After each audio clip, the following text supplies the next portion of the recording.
Thank you for tuning in to the best parenting show on the internet, Post Daily Dose. It's the Post. It's the Post. It's the Post. The Post Daily Dose. It's the Post. It's the Post. It's the Post. The Post Daily Dose. It's the Post. It's the Post. Are you doing a? Facebook Live. Are you? Mhm. Okay. Can we close that door? Yes. No, I'm doing my intermittent fasting. I All can't. right. Oh, are you? Yeah. Yeah. So why don't you all eat these This is what now I so that I don't have to look at them. No, thank you. Resistance. Hey, if those are infused, we could have a real good time in here. No, I get, we really need to work I can't together actually to guarantee support that they're not. No, I'm just China. You weren't listening. This is coming out of our youth program. Well, I don't know. We know That was my pen. Yeah, so we'll just go around and do some introductions. Everybody that's here was here last night. Well, I have one of those. Maybe So this it's is kind of our group that meets every Thursday morning, and we've been doing kind of all your trauma videos and stuff for how long now? 8 months? Yeah, I was gonna say 8-9 months. Yeah. So yeah, this is kind of the group that's been doing that. There's a couple that did the book study with Christy. Yeah, that was book me. study. You did the book study. Did anybody else do the book study with Christy? I signed up with you directly. I bought the program and I've literally only watched 10 minutes of it. I hope I can still get, it's been kind of hectic. So yeah, so we'll just go around and do some quick introductions and yeah, who wants to start? I'll start. I'm Loie and my better half Rainey, and we've adopted a grandson who is 13, and he had all the diagnoses possible. And then last September we had him tested and he has FASD. Mm-hmm. And then we got in contact with Jody, and it's been Jody and Brindley, and it's been wonderful. And I've watched a lot of it on the computer, and I find that I have to listen to it about 10 times. Every time I listen to it, there's something more, but we've learned a lot from you. Cool. Great. And we really appreciate your input. You're welcome. So my name's Kathy, and my husband and I have 3 typical children, and we adopted our 16-year-old. She turned out to have FAS, and now we have a foster child as well who is more all the trauma stuff. And she has a little sister that we're going to integrate into our home that's 10 years old, which is causing us some stress. We're going to get our heads around that and get some skills in place. And last night when I was listening to you, I thought, I think my therapist must follow you or something, because I feel like my therapist is up there. Cool. Good. Some things like almost word for word. And my brain, I just need to hear it over and over and over again, and then, so I love it. All of our brains need to hear it. I love the That's message. one of the ways that we learn is through repetition. Emotional impact and repetition is how the brain changes, so it's so important. And so my 16-year-old with the FAS, she's more like the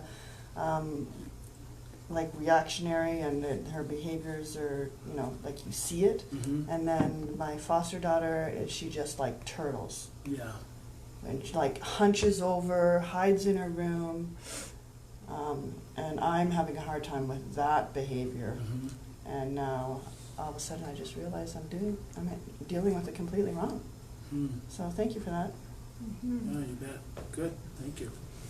And I'm Kathy too, and I have a soon-to-be 26-year-old with 2 grandsons with her, and then I've got the 9, 10, and 11-year-olds, and we've been greatly blessed by your step-by-step instruction, because I need that, the step-by-step, like what do I do here, and then this is what works.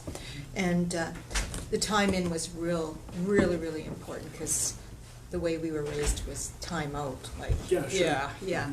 And between us learning and the school that they're in, it's a special school for kids with intellectual delay, we're seeing a lot of hope in that. Okay, good. Everybody knows me.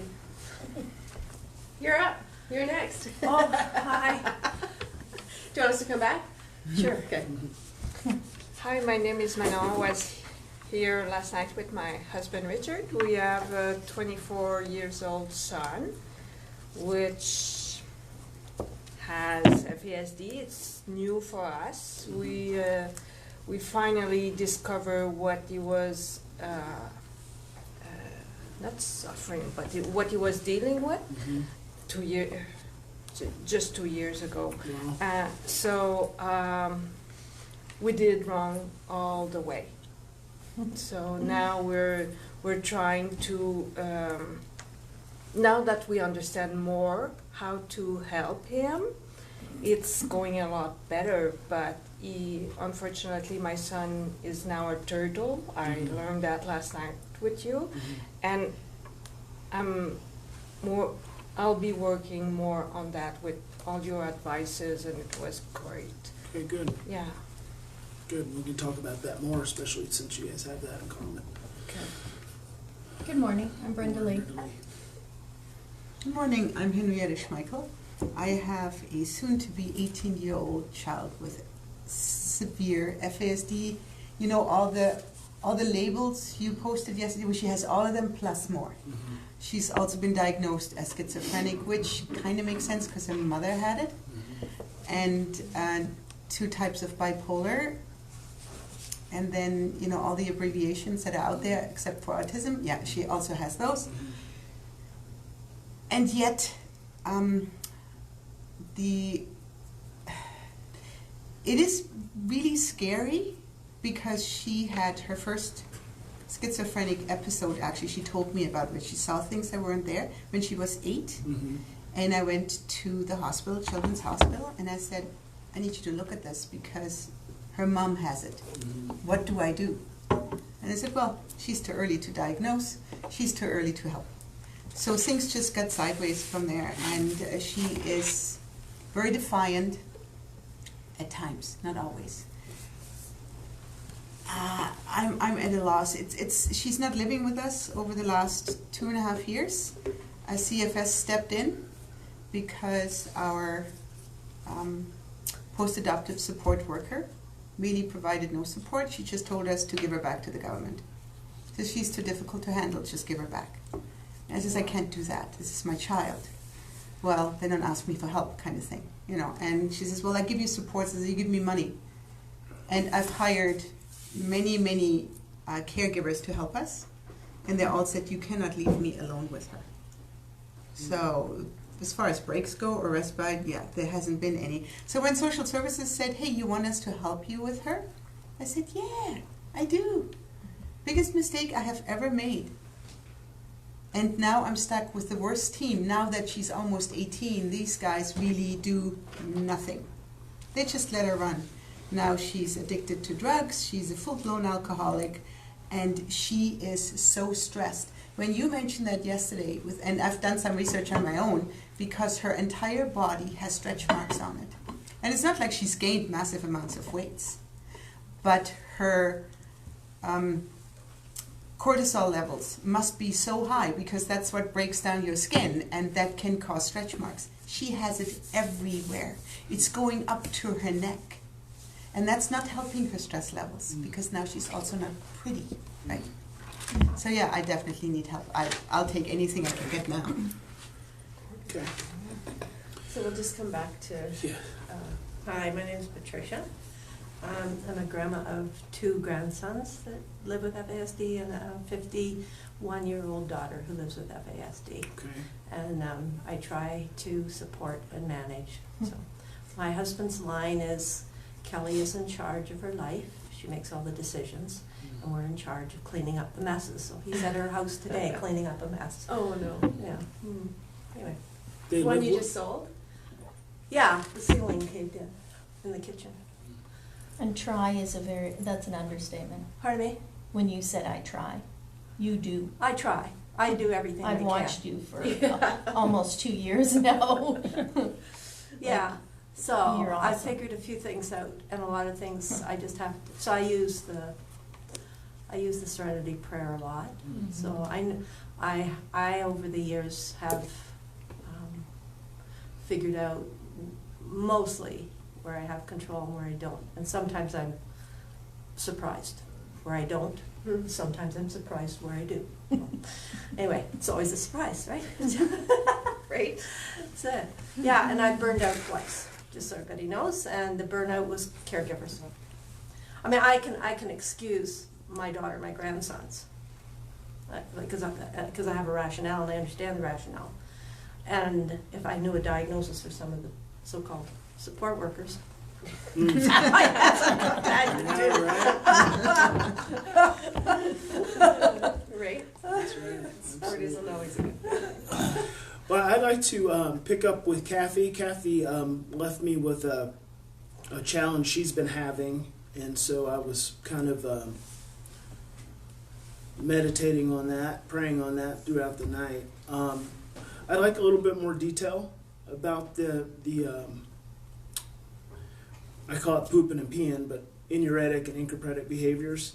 You said that they're both doing it, they're both in pull-ups, and they do it even at home. And you've had your son since an infant, since birth, and he's 9. How old is he? 9, yeah. He's 9. And your daughter? She's 10. She's 10. And she came to us at 18 months. She came to you at 18 months. The only difference between it is she will play with it. So Okay. she has dirty hands, and it doesn't faze her. And so we suspected too, what you had mentioned right away, what happened to her in that 18 months, other than being, we knew she was in a high chair most of the time. So, and they get it. They were excited. They both pooped on the potty at school, and then but they won't. They're so. It's a security thing for them now. I think the pull-ups. I don't know if it's a control thing, and I just said we're going to go without them this summer. We gotta conquer this, guys. And but as soon as my little 9-year-old wants to poop, he goes and grabs a pull-up if he doesn't have one on, and he stands in a corner and does it.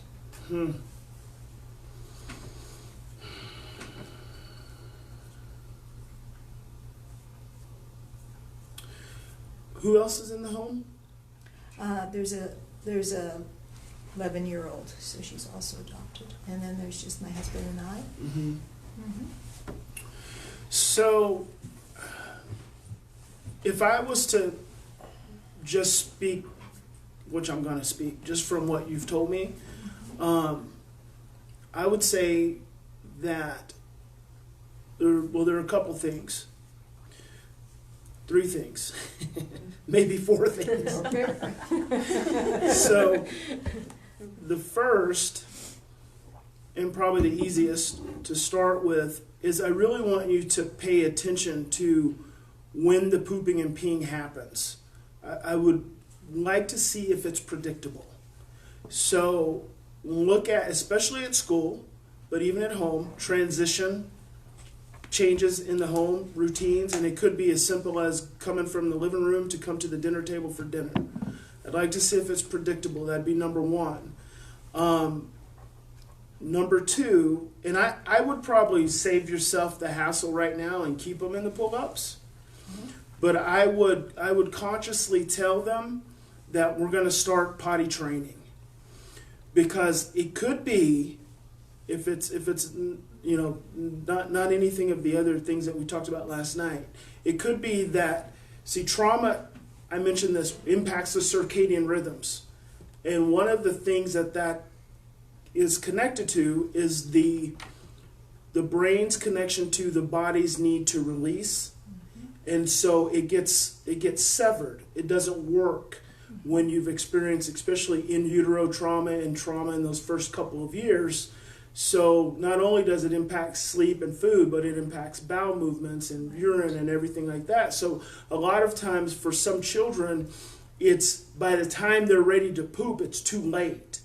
They've already gone. But if your son has the ability to go get a pull-up, put the pull-up on, then poop, then to me that's number 1. It is a control. It's a control issue. but it's not controlled from the capacity that the standpoint we like to think of it as. We like to think of it as control, like he's just choosing to do this. Well, that's a very negative perception. It's control because he's identified this at some level in a conditioned way as something that feels good to him. It's soothing, it's safe. It's just like if I had chocolate, and, you know, I was a chocolate makes me feel good. I wouldn't want to share those brownies. Well, I'm not trying to be controlling because I'm just being mean. I see those brownies as my source of life and death. And so I've got to hang on to them. So it becomes a survival thing. So there's probably some level of that playing out for him. But I'd want to put them on a potty training routine, just like you would do an 18-month-old, which is timed. You know, an hour and a half, start with an hour and a half, maybe go to 2 hours. So you'd want to consistently do that. During the summer is going to be a great time, but I've also had schools do the same thing. And it becomes more and more just a mentioning that it's time. And I've done this with 12-year-olds before. Actually, the first time I ever did it was with a 12-year-old here in Canada. So I'd want to put them on a potty training routine. And the third thing I would want to do is you need to help them understand what's going on with them and why.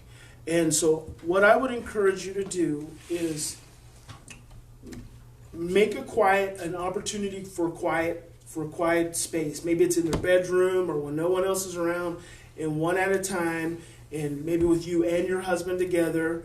You know, say, honey, come here, and whichever one is, pull them up on your lap, get them leaning back in your arms, and just rubbing their chest and rubbing their tummy, and tell them about the experience of being in their mommy's belly.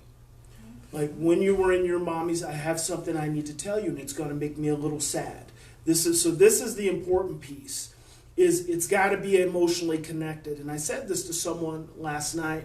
They were asking me a question about a process with their child, and I said, you have to lead with the emotion first, because a child who's never learned how to express emotion doesn't know how.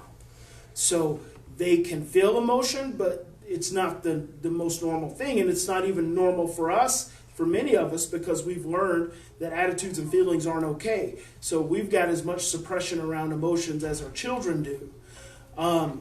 So tell them, I need to tell you something that makes me feel sad. Don't even make it about them. But I've been thinking about when you were in your mommy's tummy.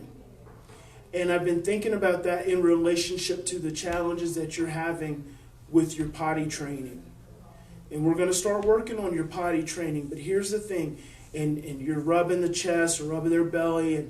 And if they'll look at you, that's great. If they won't look at you, that's okay too. Because more than anything, you want the connection and you want to be able to tell the story. And I really want to encourage you to get into the emotion. So you think about your child as an infant in this tummy that did not feel safe to them, that made them feel really scared, that had them balled up. And think about that also as a metaphor, because it's not even a metaphor for your children. It's a biological reality. They're balled up. They're holding on. They have not been able to relax enough to be able to have the connection to allow them to release when they need to. Right? So think about that from an in utero. They're balled up, right? And so you're breathing in, you're slowing down. This is not a fast story. The faster you tell the story, the more cognitive you're going to be. So you have to slow the story down and get in touch with your heart. Okay. Get in touch with your heart. See them. Tell the story, allow your emotions to come up, and just say, it makes me so sad that when you were in your mommy's tummy that you didn't feel safe, and now you still don't feel safe, and I know you don't feel safe because your body's not allowing you to use the bathroom when you need to, and it's not your fault, and I just feel sad. Can you do you remember? You ask them that. Who knows? You never know what you're going to get, right? Some kids will be like, yeah, I do remember mommy. But others will be like, I don't remember. And then you just kind of tell them the story. And again, it's like I said last night, it's not about making the biological parent bad. It's about helping your children understand themselves, understand who they are. Because they need to develop that consciousness and that awareness of why they struggle so they can start to have some understanding of themselves. That way, you're trying to get them to use the bathroom is no longer about you trying to force them to do something. It's about you helping them learn how to make this connection. So tell them that story, have that moment, and that probably be a 20-minute, 30-minute period of time. Would be very important. And sometimes, I'm going to say you might have to do that a few times. Just use your own sense, your own intuition about what you think your children might need as far as that communication goes. Because that can also open up opportunities for other dialogue. Okay, it can open up maybe there'll be things that come up that they haven't told you about. You can just ask them. But it's you just create that safety, and Dad's pretty much sitting there beside you, just listening and being supportive. He doesn't have to do a whole lot. You're just opening up that. If he can get into his emotions, that's fantastic too. You're just opening up that emotional window, and when you open up that emotional window, it's like agitating. So if you think about our amygdala, which is our fear receptor, has neural circuitry which runs all the way down the spinal cord to the intestines, right? So when a child has experienced trauma, their circadian rhythms are what's supposed to tap the amygdala to say, hey, this bladder's full, or hey, this intestine's full, it's time to go to the bathroom and release. But when trauma has disrupted those circadian rhythms, it's turned down. And then what happens is children make associations with stress and transition. When they make associations with stress and transition, all of a sudden, because the circadian rhythms are turned down, the amygdala gets alarmed and the bladder releases. The intestines just release because it's a byproduct of stress that they don't have the control over it. Mm-hmm. And so putting them back on a potty training routine, talking to them about their trauma, really, and then thinking about them metaphorically from that baby place really helps them and helps all of you make more sense of this challenge, and you see it as something that you're going to focus on working on. This is going to be a point of focus. And the reason I say go ahead and do the pull-ups is because the pull-ups offer them some level of safety and security. It seems like the pooping would be probably the first thing that you can get a handle on, because you can pretty much structure that, right? It's like morning or night or after a meal, what have you, until it gets more consistent. The peeing is a little bit different, but that's why I said the first thing you got to do is just start to. I wouldn't do anything for a few days. For a few days, I would just observe. Don't do anything. Don't say anything. Just observe when the pull-ups are, and just ask them, hey, could you tell me when you wet your pull-up? Hey, could you tell me when you're going to poop? And not non-threatening at all. It's just as a matter of fact, so they'll just stay in their normal condition patterns, and then you move into the other things.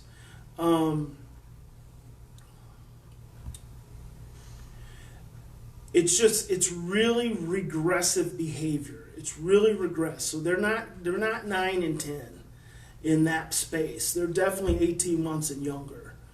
And it's interesting. It's interesting to me that I can understand the 18 months, and that just tells me that with the baby, with the boy, it just must have been some real stuff they were dealing with. And again, like I said last night, the common primary diagnosis that you guys are getting for your children is FASD, but you have to understand that FASD is a byproduct of trauma, and so you've got mothers who are traumatized, and so FASD is one of the areas of focus. But these children were bathed in wombs of trauma and cortisol and stress and overwhelm, and their parents had experiences of trauma. So a lot of it is generational trauma that the child is now carrying. And so some of the challenge the child's carrying isn't even their challenge. They're just expressing it. And it literally is expressed through the energy of our cells. Like our cells emit vibrations, and that's how trauma gets passed down through the generations, through the DNA, because trauma shapes the DNA. So it becomes a part of us. And when we get stressed, we send off those vibrations, and sometimes those stories, those experiences aren't the child's. Right? So if we're looking at in utero, who knows what mom was going through? And sometimes if you have those experience, if you have that knowledge, it's good to talk about that too. Because for the child ultimately to grow into a place of being able to take responsibility for themselves, they're going to have to, and my friend April Dinwoody and I just talked about this on her podcast. One of the real challenges that adopted children have, and one of the reasons that they get really resentful of biological parents, is because they're never able to have any understanding of what the biological parents went through that brought them to that moment. And you know, if you know what the biological parents may have experienced, it's good to know, because then that way the kid is actually able to separate that this wasn't really about me, because that's what their identity is. Because their identity is the trauma. That is just who they are. It's hardwired into them. So when they can start to understand that, you know, your mom went through a lot of stuff, and when she was pregnant with you, she was going through a lot of stuff, and it wasn't about you. She carried you, and we're thankful that you're here, but it wasn't about you. She was trying to survive. She was doing the best that she could. It doesn't mean that you were bad or anything like that. You may feel bad, and if you feel bad, it's because your mom probably felt bad, which those aren't even your feelings. And feeling that not good enough, and feeling that intense fear and that intense sensitivity to stress can all be very helpful. So thinking about that, just very regressed, I'm going to say that in the times when that's happening, there's probably something stressful going on. And when I say stressful, like I said, we can experience stress through what we see, what we hear, what we taste, what we touch, what we smell, temperature, digestion, movement. I mean, there's so many things that can cause us to move outside of our window of tolerance if it's already small. Mm-hmm. Mm-hmm. And so it's just sending them back to a regressed state. And it's okay to talk to them about how they're pooping on themselves and how they're peeing on themselves makes them feel. Because it feels warm, and and that stimulation, there's something about that stimulation that is probably releasing some level of oxytocin. And your daughter playing with her poop, there's a psychological term that's used where it's object permanence, where this is a part of her. The reason she's hanging on to it is it actually helps her to feel like she's a person here in this world, because this came out of her, it's a part of her, it makes her real, it's got a texture, it's got a smell, it's gross as all get out, but it's, for her, there's some significance there. And so it's important to just talk to them about it. And I really believe in normalizing versus pathologizing. We have a tendency to really pathologize children's behavior problems without realizing that these behavior problems almost all come from regressed states of trauma and experience, which then is normal. It's normal. And so that's what I would suggest, Kathy, for that. Work on that for a couple of weeks and see where it goes. And in that, as you're because so much of this stuff can be very systematic when we're really paying attention to it. I always say that severe behavior is predictable. Severe behavior is always predictable. We just have to dial into paying real attention to it. And I call that the A to Z principle, where it's, can I see your notebook? Oh, my notebook, okay. You need the pen? Yeah. So in our society, we have a tendency to focus. So if we think about Z is the behavior, right? So Z is the behavior, and you think about the alphabet, A to Z. Z is the behavior, and in our society, we have a tendency to just focus on X, Y, and Z. That's why parents always say, well, it was not predictable. I didn't, it just came out of the blue. Well, the significance is that X, Y, and Z is all an outcome. And so I call it the A to Z principle. Because before you can get to Z, you have to start with A. And A is the process. So this all along the way, A, B, C, D, E, F, G, is the process that leads to the outcome. We have to start thinking about the process and not the outcome. And we have to back up. Because sometimes for an outcome, that outcome could have started 2 days ago. That outcome could have started last night. You just never know when that outcome actually started. And so when you start paying attention to the process as opposed to focusing on the outcome, it actually gives you more control over what you're dealing with. Because all of a sudden you're like, oh, I'm not so helpless to this. This isn't just catching me by surprise. This is something I really, and that's why I think that having behavior problems is a good thing. When your child acts out, it's perfect, because then you get an opportunity to come back and look. See, we don't have to get overwhelmed by a child having a behavior episode. We're only overwhelmed by our children acting out and having these blowouts because we feel helpless to them. When you stop feeling helpless and realize that every blowout is an opportunity for you to learn and grow and learn how to create healing for your child in that moment, you stop feeling so helpless to it. Now, it'll catch you off guard and it'll stir up your amygdala real quick, right? And sometimes you just got to roll with it and do whatever it is you're inclined to reactively do, but review it the next time. And as you do that systematically, you feel more and more empowered to be able to deal with it. And it takes time. It takes time because it's not just about dealing with outcomes. We're talking about changing brain states. We're talking about changing the wiring of your child's brain. The reason they have this behavior is that their brain has formed a pathway that is telling them to choose this pathway. This thing's happening, this stressor's happening, this stimulus is happening, here's the pathway you pursue. The same way we do when we're hungry. We're hungry, we pursue a pathway that says go get food. Well, sometimes with hunger, we're not even hungry, and that pathway turns on, right?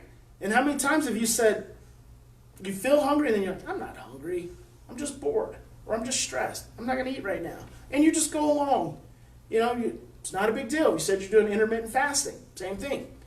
You get hungry, I'm not really hungry, I'm just bored, I'm just looking for something to occupy my attention. And it's so interesting, especially being in airports where pretty much you're sitting in an airport, that's all there is to do is just eat. And you just see people eating and eating and eating and eating, lines and eating. And I know we're not hungry. It's just what we do because that's a pathway our brain that's been created in our brain. So you're literally changing your child's brain when you take a systematic approach to reducing problem behaviors. And I like to encourage you guys to, because sometimes you can be dealing with so many behaviors, right? How do you eat an elephant? One bite at a time. Focus on one behavior. Take on that one behavior. Stop giving so much attention to the other ones.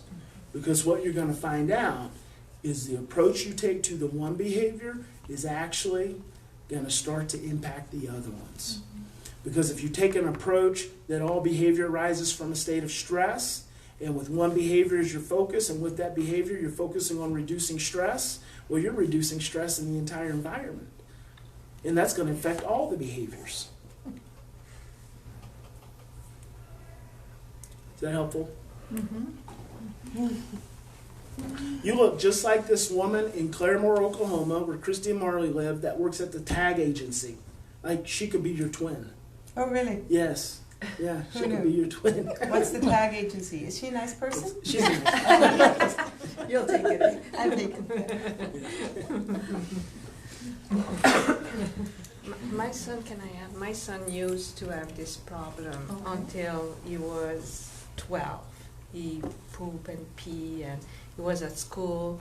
At that moment, I thought it was because of transition, or because he didn't want to stop playing with the friends, or he was too occupied in this moment to listen to his body. Mm-hmm. So he stopped around 12, but to this day, it's a last minute thing. Yeah. Yeah. How many of you know other adults who are like that? Oh, I don't. They still wait till the last minute. Last second. Yeah. Yeah. Mhm. You see adults run into the bathroom because they've waited too long. My nephew, who my mom has raised since he was 2, he used to, the big thing was peeing his pants at bedtime, and I started them on a pull-up regimen and just basically said, just leave it alone. Don't focus on that, because as he gets more regulated, it's going to go away. And a lot of times it just takes that consistent regulation. Now, it's stored in the notes in my phone. There's something called the vagal nerve, VAGAL, and there's some professionals that are able to manipulate that nerve, which helps with pooping pants. I'll get that resource for you guys. You also want to keep in mind diet. I always approach things from an emotional perspective. Like I approach physical pain from an emotional perspective, because I feel like that's the foundation. But there are other things. You may need to talk to a doctor. There are medications that can help reduce those incidences, especially the wetting the pants. But I'd want you to do this probably for the next 30 days for sure. Check in with me in a couple weeks, and then let's see where we're at. Oh, I think I got distracted. I was going to tell you I'd like for you to measure while you're over the next few days, measure the incidence. So not only are you paying attention to when it's happening, but measure how many is happening in a day. Then that way it gives us a benchmark for what we're reducing. Okay, thank you. When we're making progress. Yeah, my youngest grandson was and still wearing diapers at 10. Yeah. Dylan's 16, almost 16, and he's still in pull-ups. Yeah. Right? But we just leave it, like we don't, like it's just that's how he is or what he's doing, but maybe I need to be.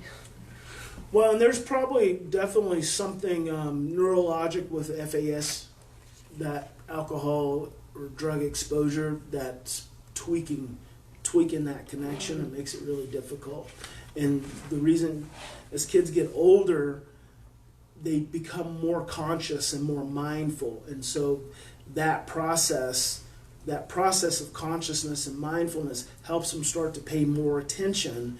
But like you said, it's still waiting till the last minute sometimes to do it, but they're developing more consciousness of it, and that's why they'll eventually not need a pull-up, because they're just developing more consciousness of it, and then over time that repetition makes that signal a little stronger and a little stronger. Well, that's why we don't make a big deal. Like I just keep hoping one day it stops, right? Yeah. I love that strategy, hope. The hope strategy. And Faith. when I was looking on Facebook with moms that have their kids on with FAS and CBD oil, there was one lady, it was right out there, the girl was 13, and within 2 weeks she stopped using pull-ups and stuff. She was really aware. What made me so sad, and I probably will get emotional if I can get my little guy to sit down and touch him, because I couldn't get him to hug me this morning. As soon as I got home yesterday, I said, I need a hug from you and you and you, and Daddy does too. We need to do it 3 times a day, and you remind me of that, okay? Well, he doesn't want to, so I have to wait, because there's that sensory bit where he can't have anything on his head, all those adjutants. And there's something in that too, is finding out what kind of stimulation feels good to him.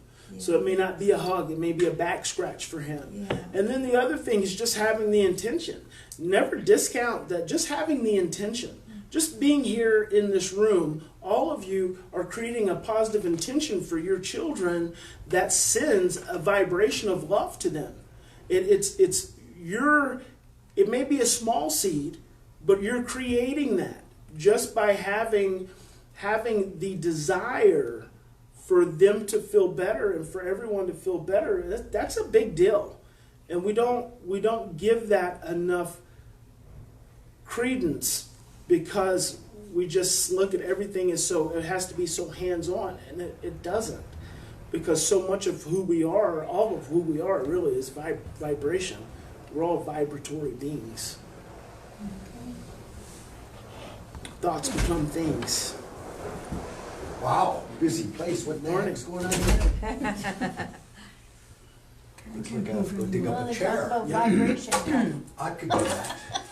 I have a question. I'll find You were something talking somewhere. about rubbing their belly, rubbing their back, doing this kind of thing. Now, our daughter has accused her father of molesting her.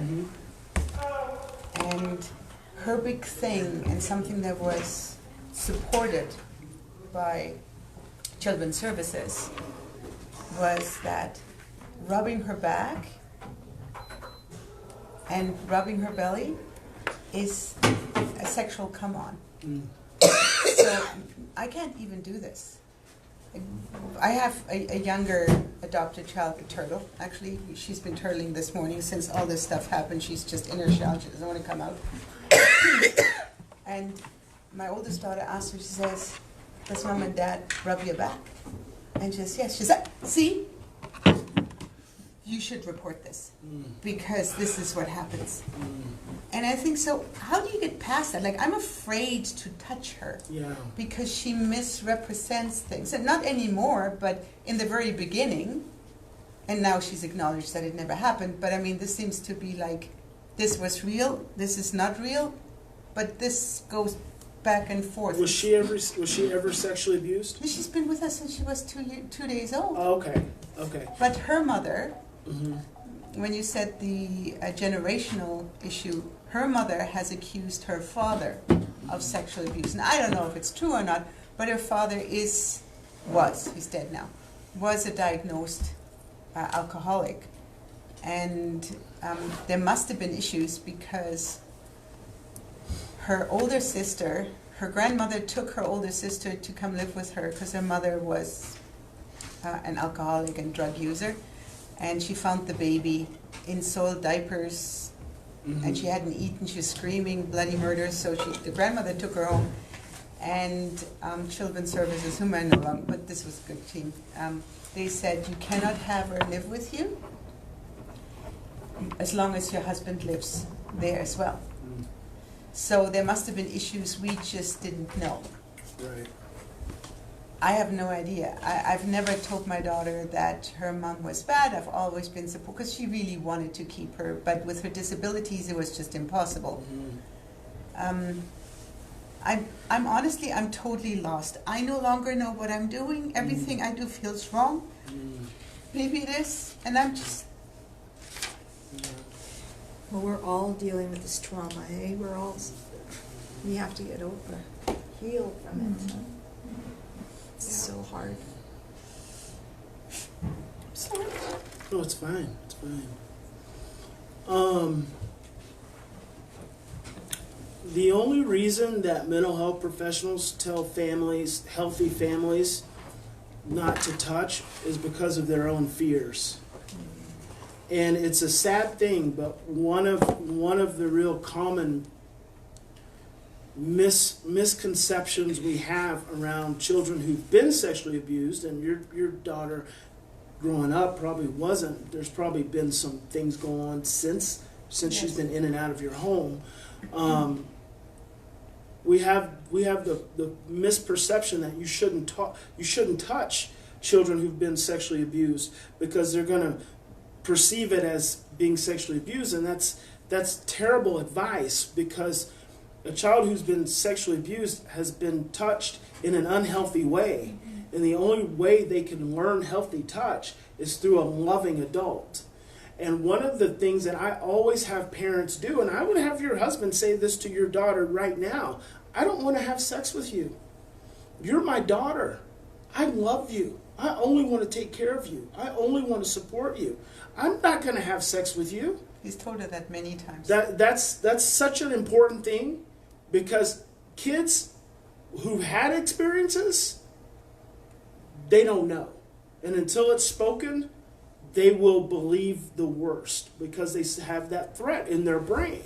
And until someone said that to them, they don't know. I would then so I don't want to go too fast because even though touch is really, really important, in your situation, it may not, it's not the priority. I would start with thinking about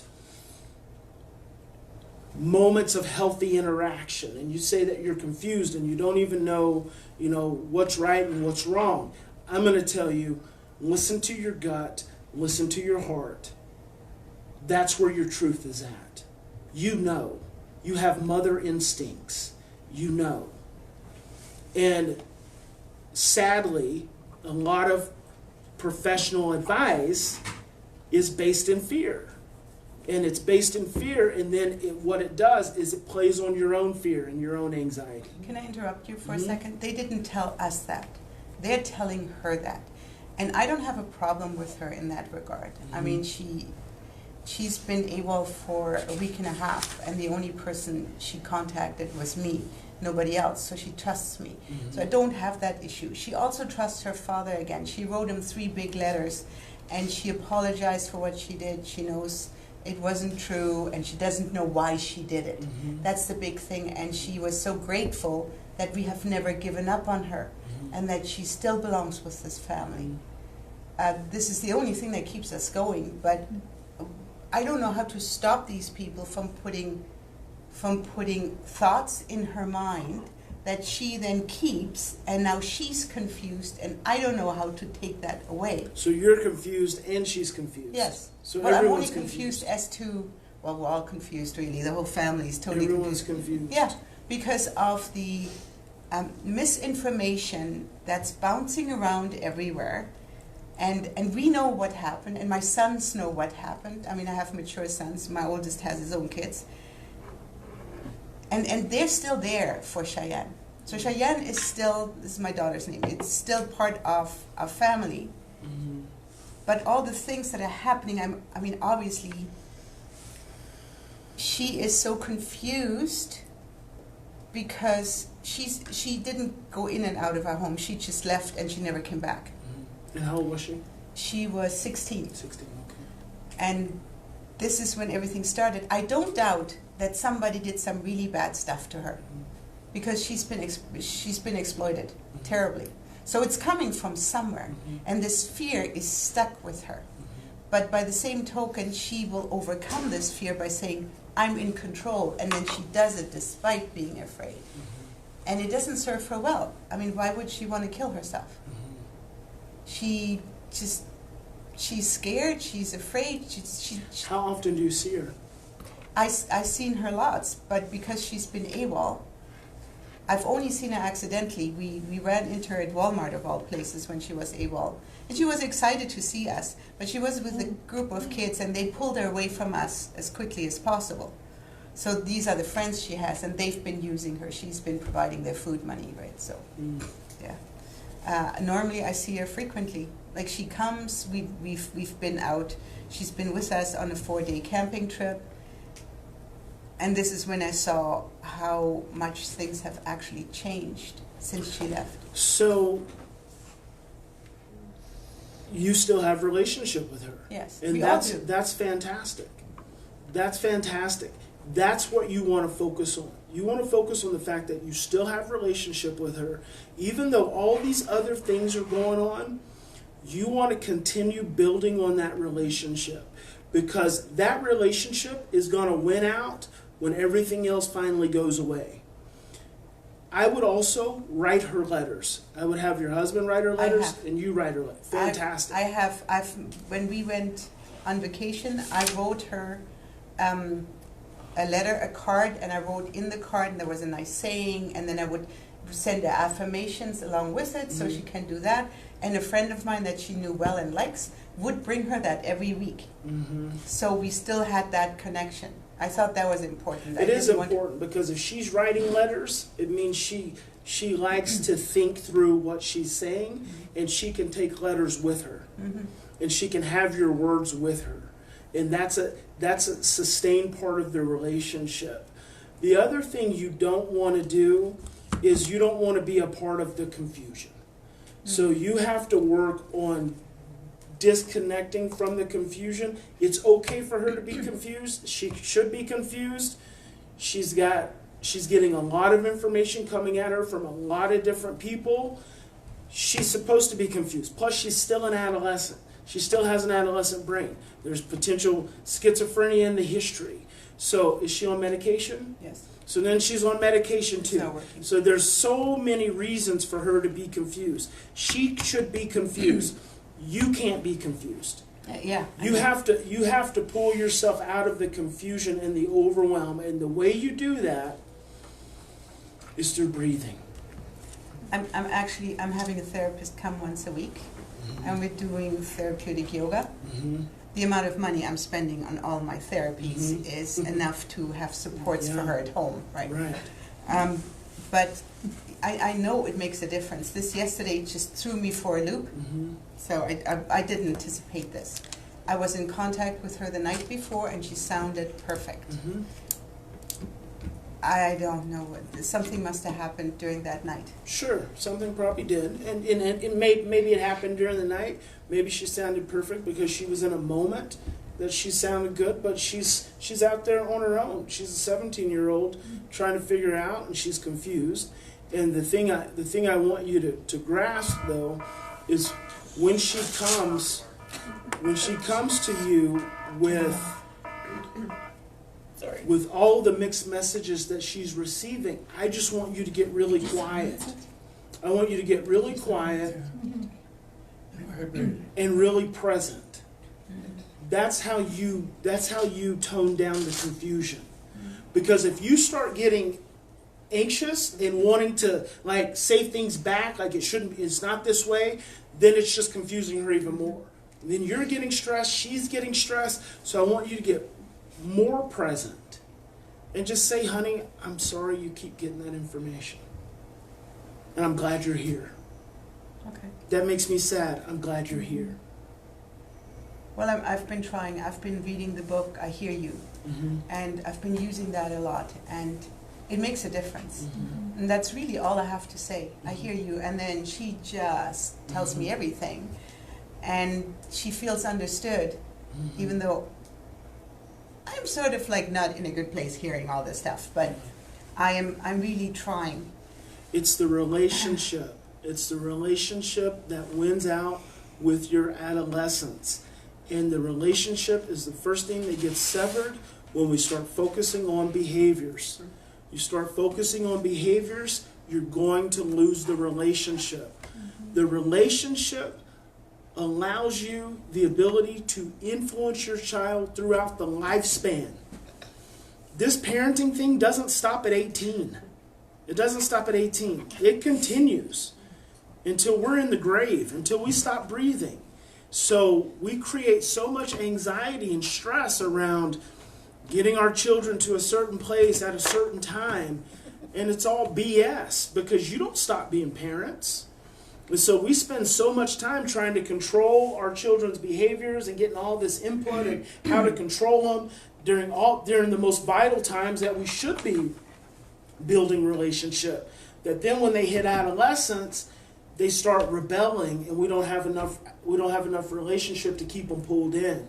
And so you have to be able to have enough relationship with a teen to pull them in, but you also have to have enough faith and enough trust in what you've bestowed upon them and what you've taught them over the years to let them pull away. And that's where it gets scary. It gets scary when they pull away. Like when the group of her friends are wanting to pull her away from you. The best thing to do is say, okay, honey, give me a hug. Go with your friends. I love you. And let her go. Yeah. Because then you're not creating tension. Mm-hmm. That's the scariest thing in the world.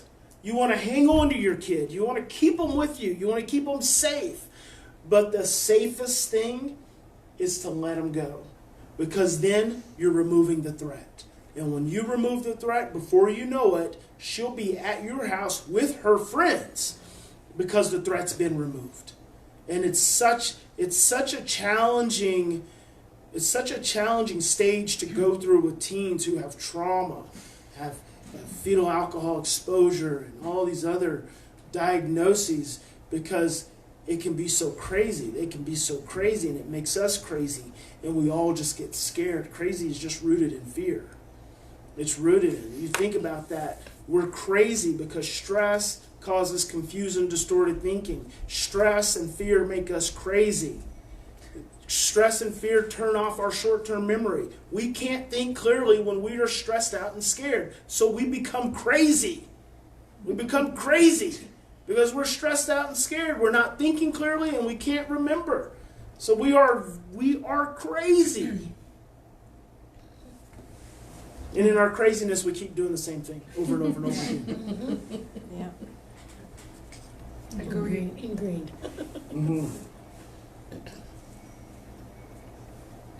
I have a question about how you, when we're confused in a moment and you're telling us to just breathe, which I get. I think I am someone that like blocks off my emotion. So when you're saying like bring it back to emotion, that I think that's gonna be hard for me. Okay, well, it's not going to be hard. It's not going to be hard. It's going to be challenging. Okay. But here's what you're going to do. Put your hand on your throat. Breathe in. That's where your block is at.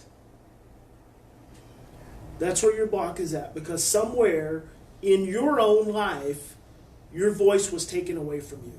You couldn't have a voice. And so it shows up right there. And when you get stressed, that's where it's at. So see where those emotions are at right now? Yeah. See, it's not that hard, but we just have to be willing to do it. Put that hand back up there. Say you want to take that hand away. You take that hand away because you don't want to have those feelings.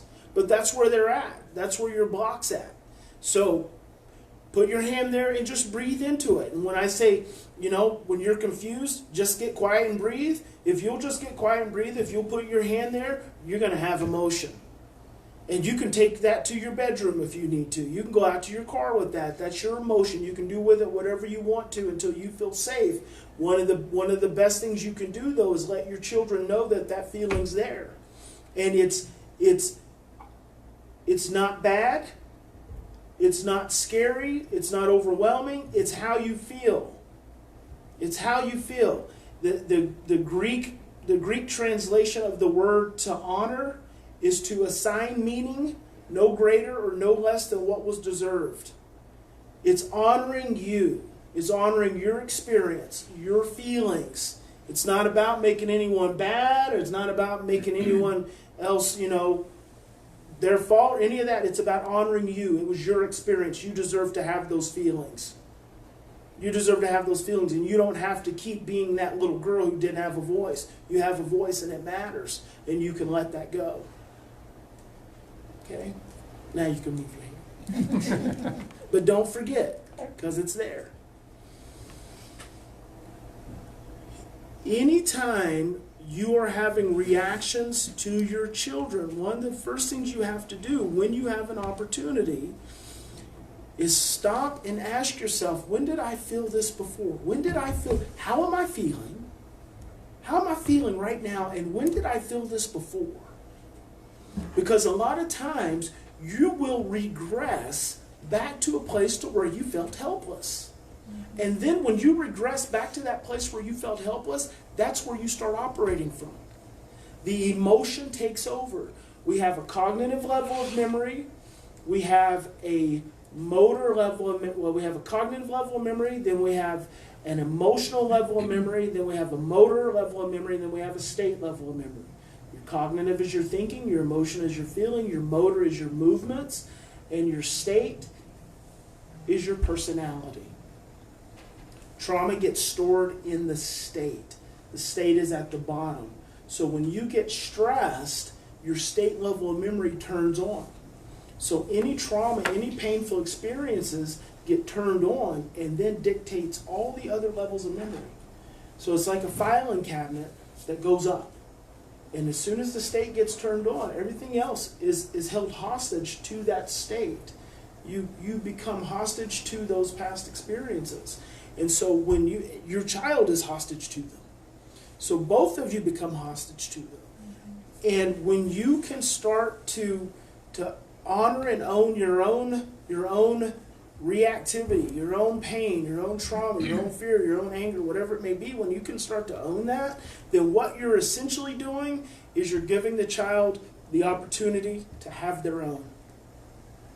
Because what we do is if you get upset and then I get upset because something about your upset triggered my upset, then I'm taking my upset and I'm dumping it over your head. It's bad enough that you're already upset. Now you got my upset too. And then I'm going to get more upset. Then you're going to get more. See, now we're in a negative feedback loop. So the best thing that I can do for you when you get upset and I get triggered into my upset is calm my upset and realize that my upset really has nothing to do with you. When I can become more aware and more conscious of that, then what I can do is now I can give you the space to have your own upset without dumping my upset on you. And when I can give you the space to have your own upset, then I can start being more present for you. And then when I can start being more present for you, now this is where healing happens.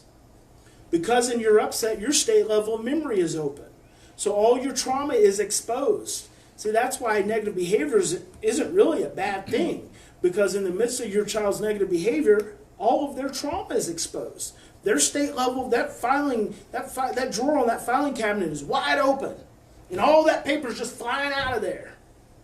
Right? When I don't get overwhelmed by that paper, when I look at it and go like, wow, geez, that's a lot of paper. That's pretty disorganized down there. All of a sudden, what I'm able to do is I'm able to start taking those little pieces of paper and helping you make a little more sense of them and helping you organize them just a little bit before that cabinet, that drawer slams shut again. So my ability not to dump my stuff on you helps me help you to start organizing that drawer. And that's repetition. So what I'm doing is I'm helping your brain start to learn. And Bruce Perry says that, that the brain always returns to the way the event was handled the last time. The brain always returns to the way the event was handled the last time. So if you get upset with me, and I get upset with you, then you have a memory in your brain that says, when you get upset, I get upset. Mm-hmm. And that becomes repetition over time. You just expect it. You get upset, I get upset. So you get prepared. You get upset, you're already defended because you know I'm going to get upset. But that one moment I don't get upset, I just plant a new seed. And that's what I call the love weed seeds, because weeds grow everywhere. So if you take a love weed seed, if I take that little love weed seed and I plant it right there in your filing cabinet, in your drawer, then I'm organizing just a little bit. I'm helping you organize a little bit. And the next time you get upset, instead of going right back to the time automatically that I'm going to get upset, you first hit that little seed. And you're like, oh, maybe he's not going to get upset. Then if I do, well, then you drop back into the other memories. But we keep having opportunities over and over and over and over again to plant those seeds. The problem is we miss the opportunities by becoming stressed out. And it's so easy for us to blame our stress on our children. That would be the case if you were all absent of any pain in your life. If you were all raised by Jesus, then that would probably be the case. But because we're not, we all have pain. And it all gets stirred up. It all gets triggered. So, I have another question that's not related to my daughter with FASD. I'm worried about my daughter who's a turtle. Mm. And it is an impossibility for her to not see what's going on and experience it. I mean, she lives with us. She knows her sister. She's the first to say, I miss my sister and I want to help her. She actually, when she was, how old was she? She was about 10. She said, Mom, when I'm older, I'm going to move in with my sister and I'm going to look after her. Mm. Now, she has a heart of gold. She's a beautiful person, but she has trouble with her emotions. And so if you do not let her, if she wants to say something, and she will interrupt you and say, hold on a second, I'll just finish my sentence and then you can speak, she will forget what she's saying. She literally forgets. Mm-hmm. She cannot remember. And I've noticed with everything that happened, yes, because that was a big thing, she is locking her doors. You know you are not allowed to lock your door. Mm-hmm. It took a lot for me to be calm, because I need to be able to get in because I don't know what's going on there, and so now I'm worried about her. Her mother has severe bipolar. And I'm really concerned with her emotional state because she is eating. She's eating her emotions, and I can tell. She's gained tremendous amounts of weight. She eats carbs. I'm trying to change that. I'm on a carb-restricted diet because it's better for me. I have MS, so I function better. My husband wants to do the same thing. She wants to do it, but she can't. So she will eat, and I don't know what to take away from her because that means I'm depriving her. So what you want to take away from her, which it's not even going to be really taking away, it's going to be giving an opportunity for her to let go, is what she's feeling. She's eating her stress, so you have to help her get to a place to where she can express her stress. So use the food. So tell her, number one, honey, the way you are wired, and because you don't feel safe to express yourself, when you're getting stressed, you're eating. And you know this, and I know this, and you're eating carbs because carbs are sweet. It's sugar, and sugar makes you feel better. And that makes me sad. It makes me sad because I'm not helping you feel better. And I want to help you feel better. You're my baby. I want to help you feel better. I want you to give me a chance to help you feel better. And I know how stressful all of this is. And you're saying this to a turtle child, so you may have to lower your voice. You may have to whisper. I know how stressful this is. So it's not so overwhelming, because you have to imagine that she's stress sensitive. So whisper. Give Mama a chance. Let's say she's in her room. Get on your knees in front of her and say, give Mama a chance to make you feel safe. Just give me a chance. You get hungry, honey. Let me eat with you. Let me eat with you. You want some food? Come tell me. Let me feed you. You're going to substitute that food for you, right? But if she'll start talking to you, she won't need the food. But it's also conditioned now. It's also a habit. So now you got to break that, right? So now it's not just her choosing to eat. Now she's becoming reliant, dependent on it. But the first part starts by helping her understand why she does it.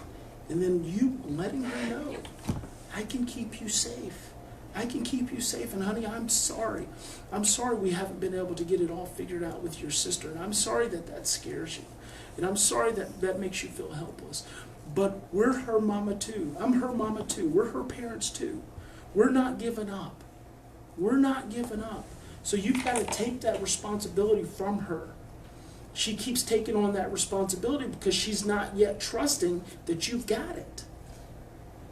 And if she's not trusting that you've got it, she's going to keep wanting to take that on herself. I had a group home with adolescent boys, and there were 5 of them.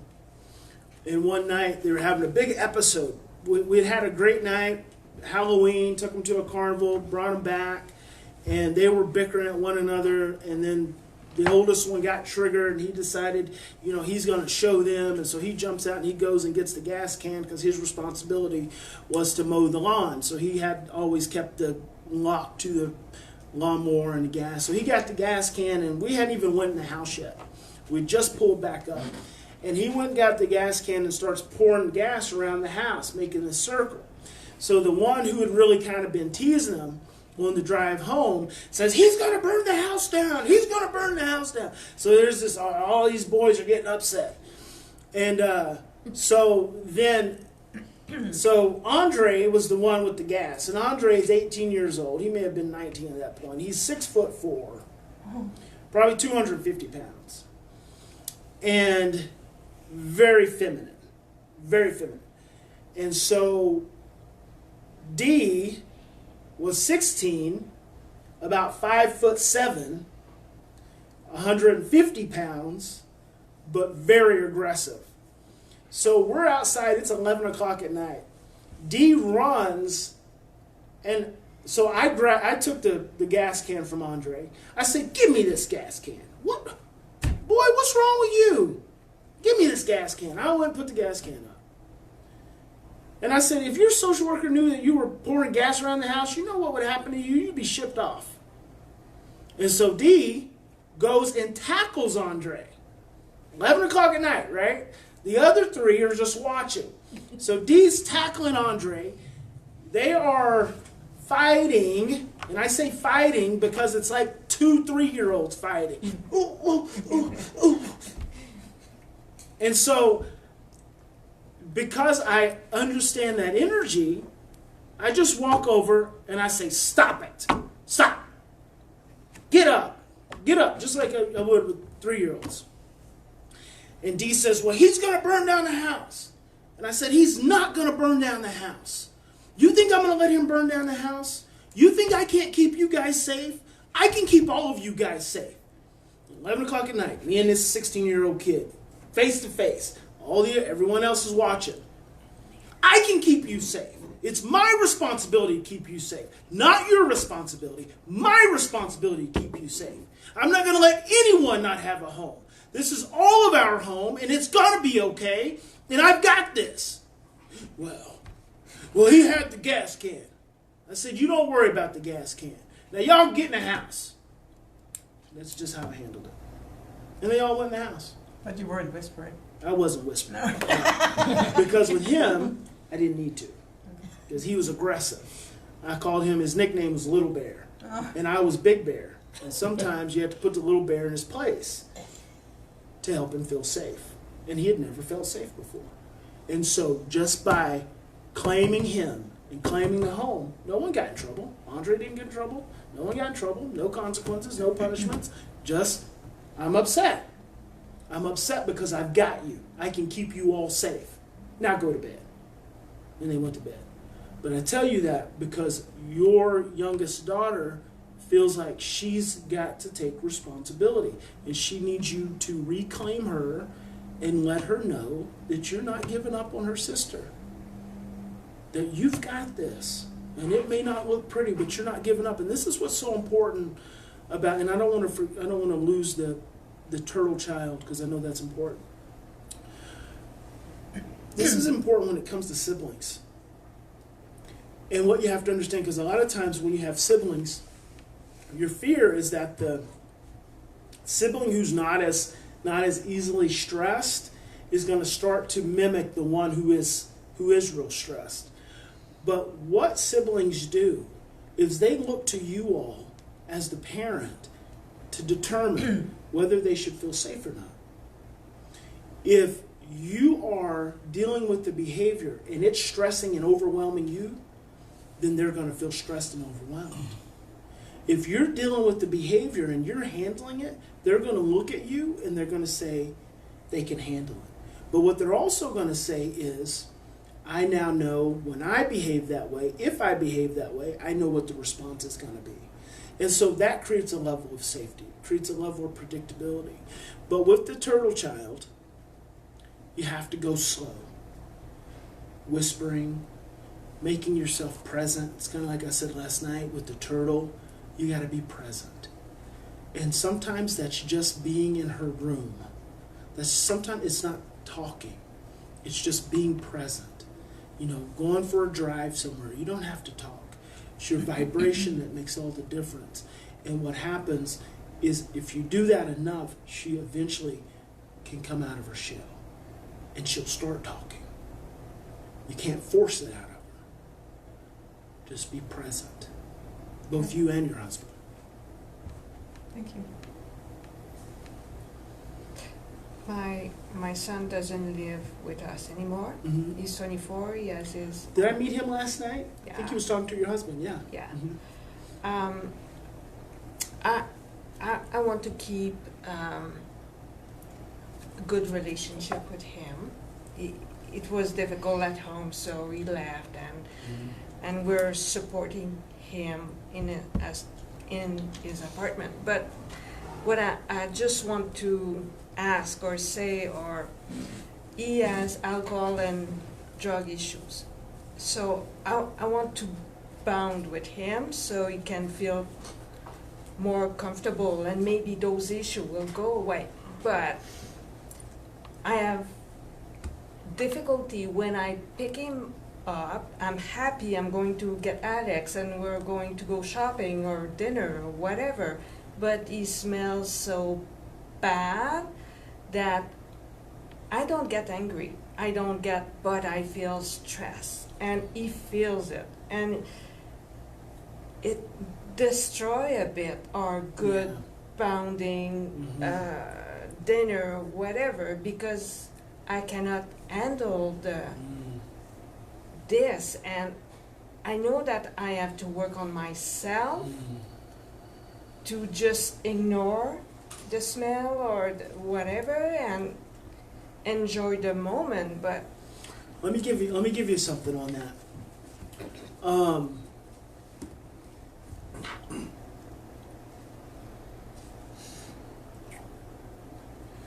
So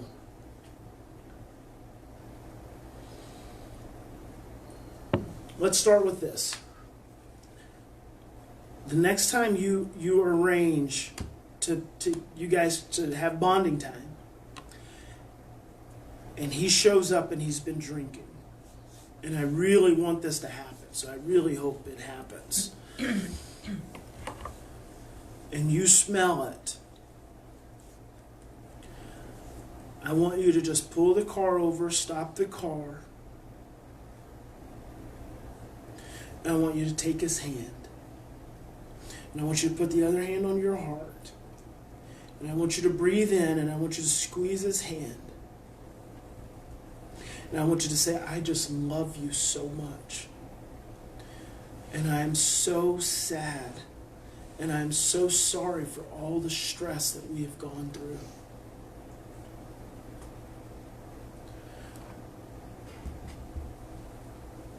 I'm so sad after all these years, I haven't been able to help you feel as accepted as I need to.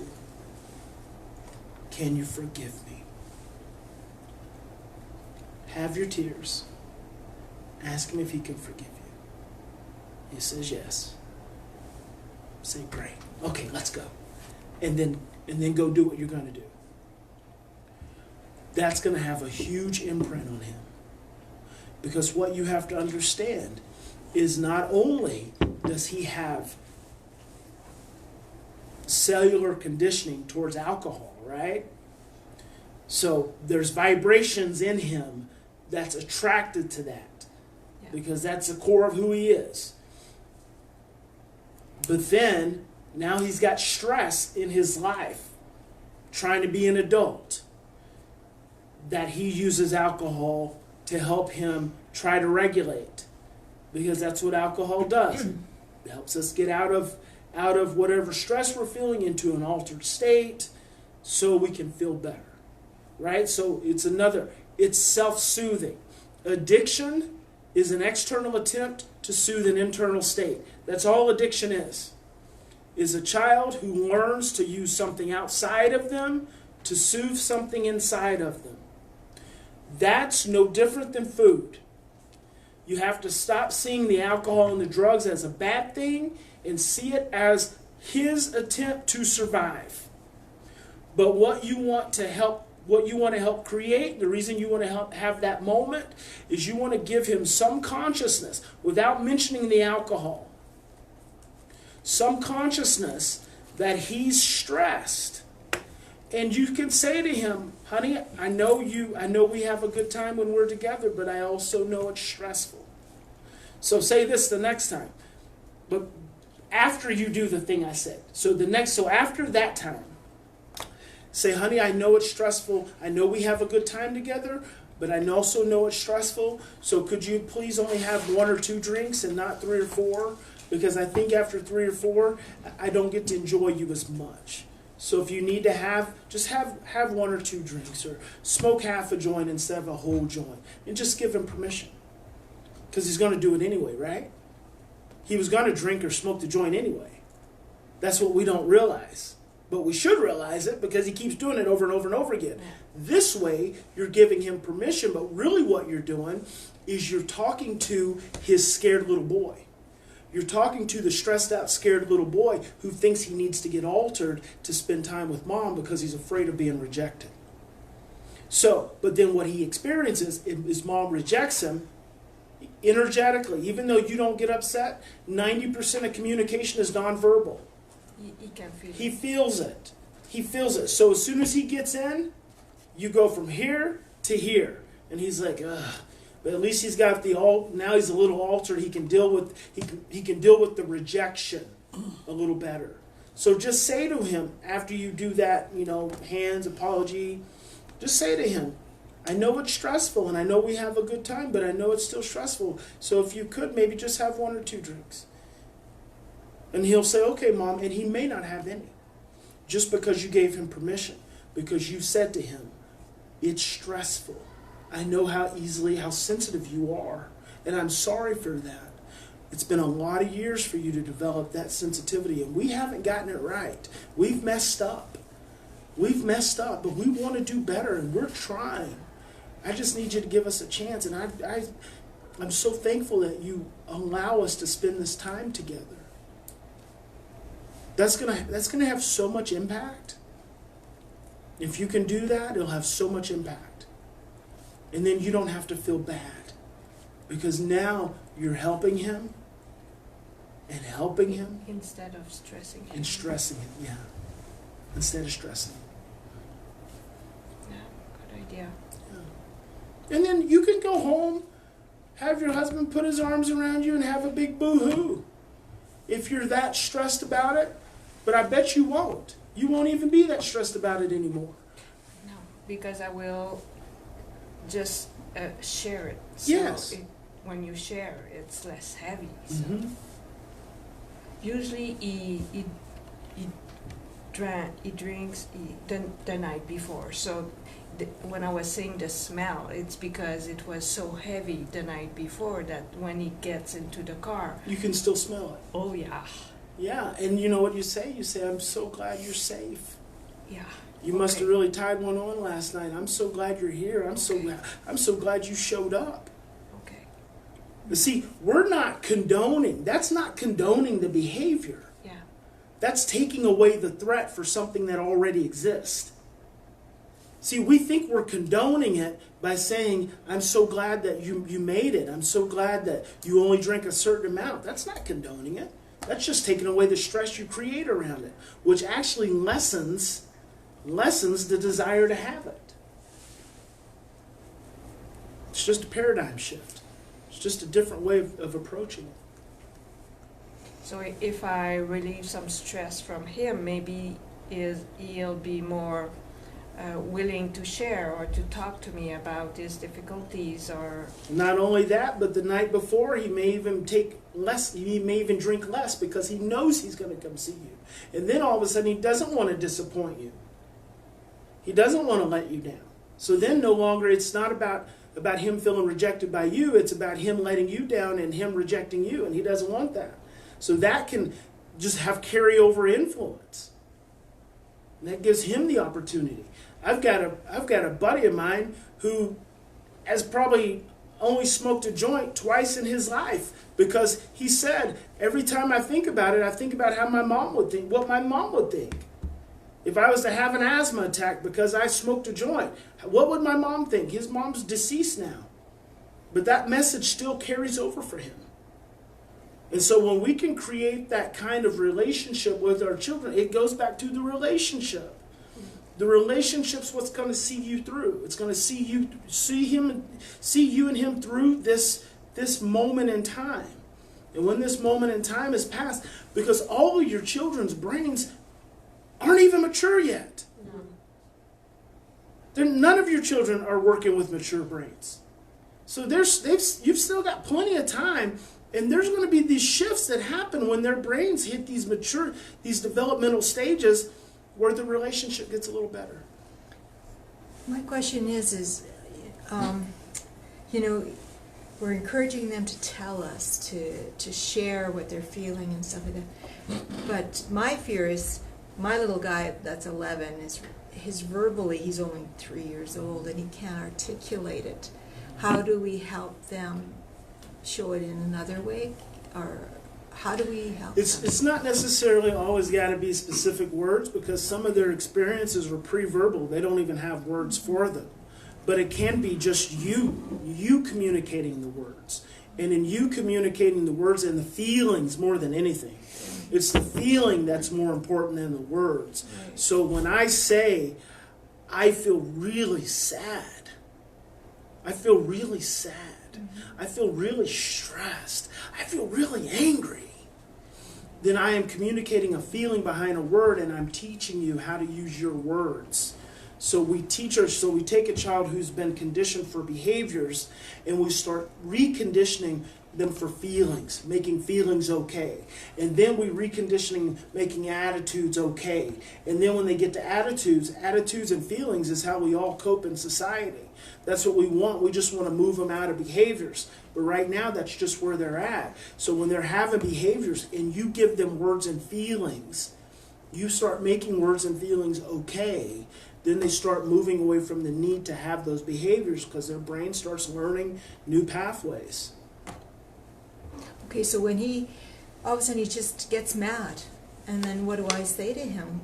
You seem mad. You're really mad. What happened, buddy? Yeah, and I try that, and Okay. then it's like, Well, then don't say anything. don't say anything after that. Yeah, don't say anything. I mean, just let him be mad for a moment. And just let him be where he needs to be, because in a heightened state of emotion, we constrict into survival. When we constrict into survival, we can't be open for relationship. So when we're constricted into survival, sometimes, that's why I said last night, talking is the worst thing to do, because it's creating more stress. So when he gets really mad, sometimes you just have to take a step back and wait. And wait until he makes eye contact with you. And just keep breathing. And when he looks at you, go, and you might even whisper, you look really mad. What happened? And I tried that this morning, and there's no answer. Like, you just That's can't put okay. it in. He doesn't know. Yeah, he doesn't. He doesn't know. He's just in his feelings, and that's okay. Yeah. But you're identifying it. See, you're labeling it, which means you're teaching him. Okay. So the more you label it, the more he starts to learn. The more you start putting those words in his mouth, you start giving him that understanding of himself. We're kind of guessing too, aren't we? That they may be You're not kind of- guessing if you know. Yeah. If you take a deep breath, we're all connected and attuned enough to our children. We already know. So you know what's going on. You just have to feel it. So you're not even guessing. You just feel it. Yeah, I'm so confused because he could just all of a sudden he's going to hit his sister. I have no clue why, and he's mad at her. Like, where did that come from? That I have a lot of those situations. Like, he was just fine, and all of a sudden something triggered, and I have no idea. Well, that's because you don't know what that something is. Exactly. You have no idea because you don't know what that something is, and that's where we've turned, and we've gotten disconnected, and we don't see what that thing is that flips that switch. But then I always say, have an understanding of how big your child's window of tolerance is. Right. Because they've got a window of tolerance for how much stress they can handle. And when they exceed that 10 minutes, then it's almost guaranteed they're going to hit, or they're going to bite, or they're going to yell, or they're going to break.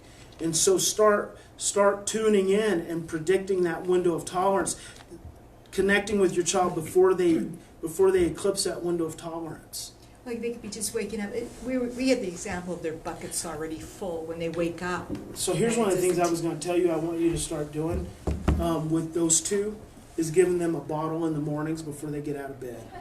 A baby bottle? A baby bottle, yeah. So I want you to get some milk, maybe even warm it up. Maybe they won't want it warm. They probably want it cold because of where they came from.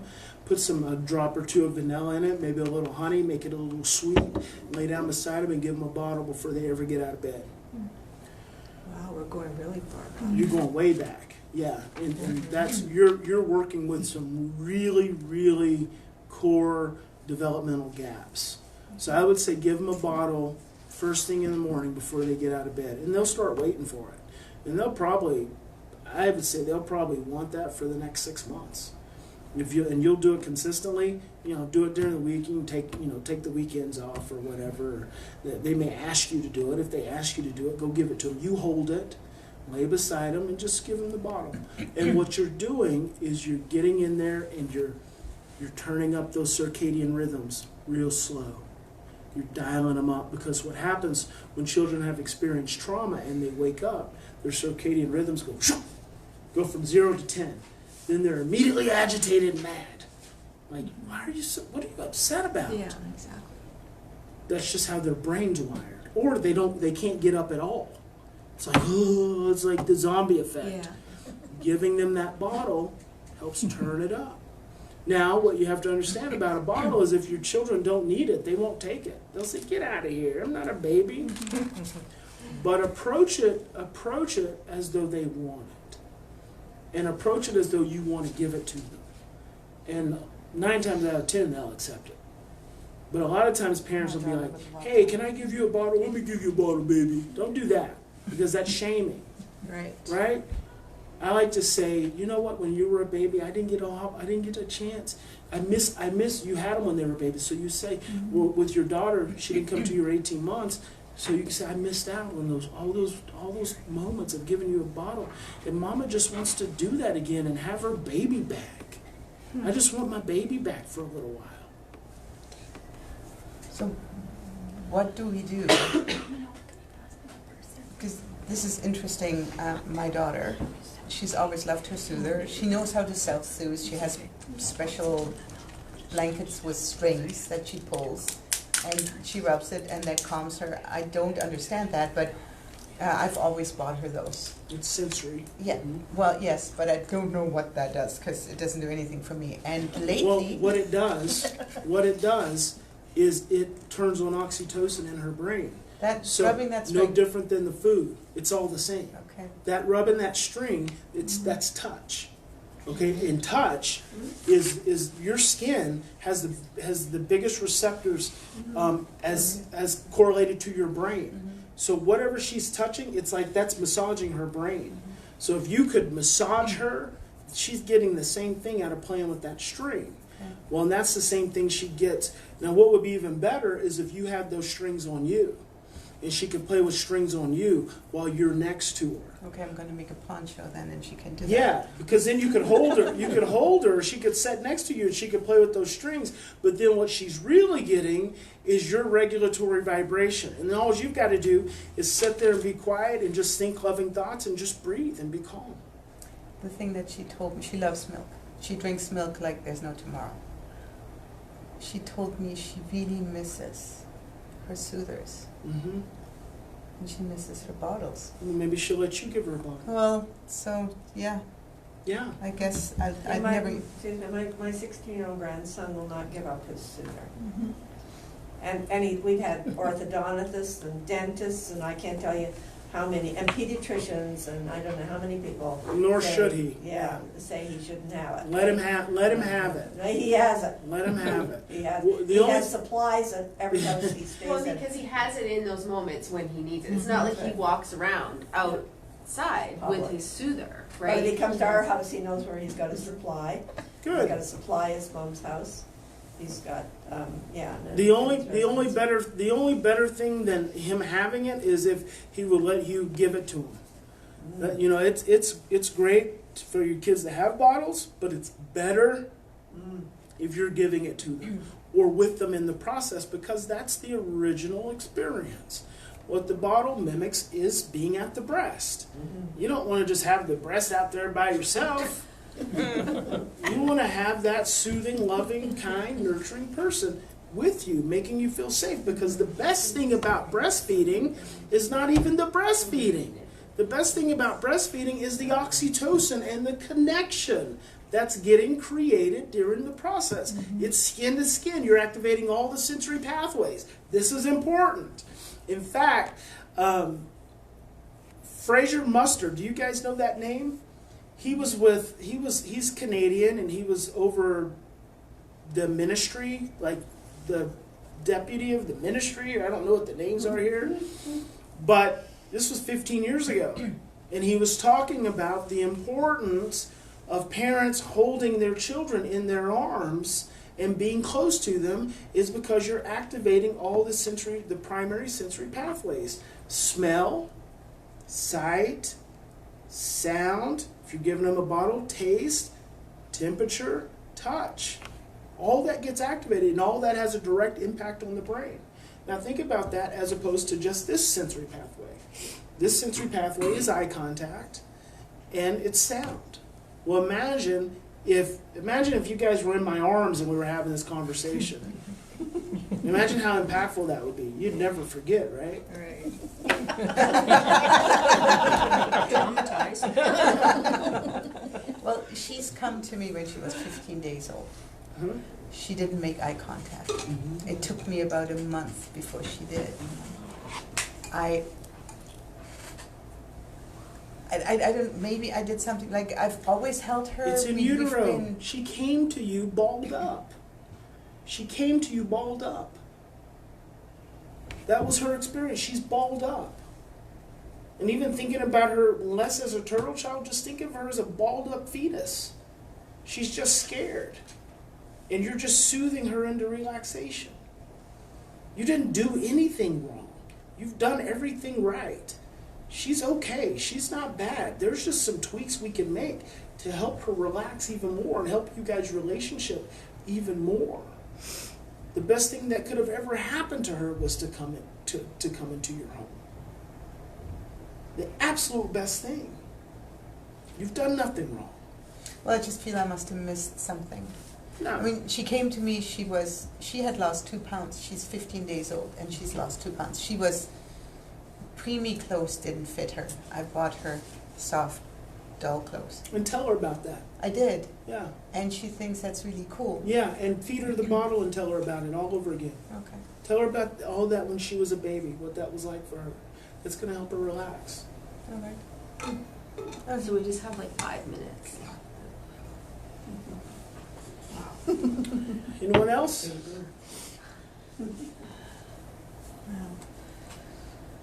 I think we all need to forgive ourselves Absolutely. and let that go. Mm-hmm.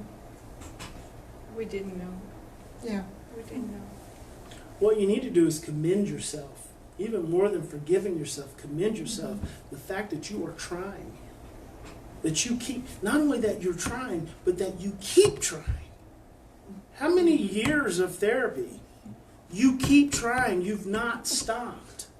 You've not stopped. And the reality is, it's just not been time yet. It's not been time. Now it's time. Now it's time. Everything that you learn right now, moving forward, it's time. It's time for you to take your child to the next level. It's time for you to move to the next level. It just hasn't been time yet. It's time now. And so you're going to take all that persistence and determination that you've had, that you've been having, and you're just going to go to that next level. Because now you've tried everything else. You have nothing to lose and everything to gain.